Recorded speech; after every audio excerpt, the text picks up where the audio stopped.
Another big difference between the short game inside 30 yards and outside of 30 is the amount of variation required. Now, stock shot, great, launching around 30, smash 0.9 to 1.1, happy days, got control over it, right? You don't need a great deal outside of that shot. I would suggest you work on something a little bit higher and something a little bit lower.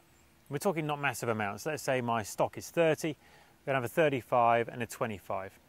Now, why would be the first question. Now, if you play on a golf course where the greens are relatively receptive, you don't really need to do that. Okay, you certainly won't need to use it very often. If, however, you play on a course that's a little bit more firm, if you have a lower ball flight, just go with me. If you have a back pin or you have a tier to go up on the green, you don't want to fly it all the way back there at the risk of going over. Having something that comes a little bit flatter, takes a nice big first bounce and then grips is pretty useful. It's kind of comforting. It means there's less chance of you going long. Conversely, if you have a front pin tucked over a bunker, launching it at 30, you're still going to take a pretty decent hop and stop most of the time. But if you want it just to come down that little bit softer, having a 35 launch is really, really useful.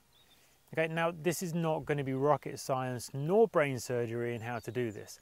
I would just suggest you practice your stock shots in 3 different ball positions. If my stock ball position is under my logo, I'm going to go a ball up and a ball back, and I'm going to see how significant the difference is. If it's not big enough, I'm going to go an extra ball up, an extra ball back. I don't think we need to overcomplicate this. We just need to have 3 ball positions for 3 flights. One thing to consider is the amount of energy transferred to the golf ball is going to change. The ball back is going to increase in smash, there's going to be less loft delivered, it's going to come off a little bit quicker.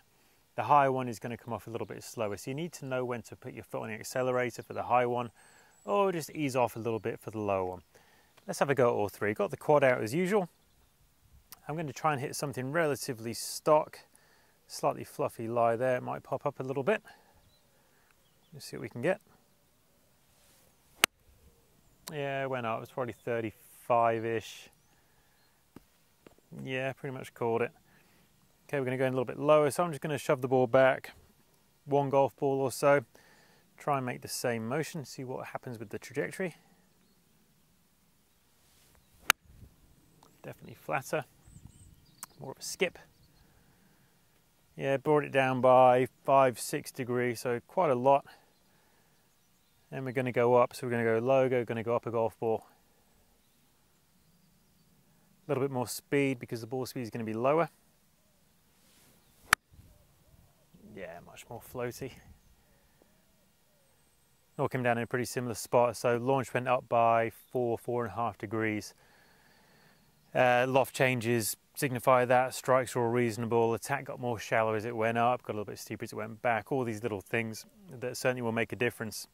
But I think to keep simplicity, doing it through ball position alone would be the most sensible option.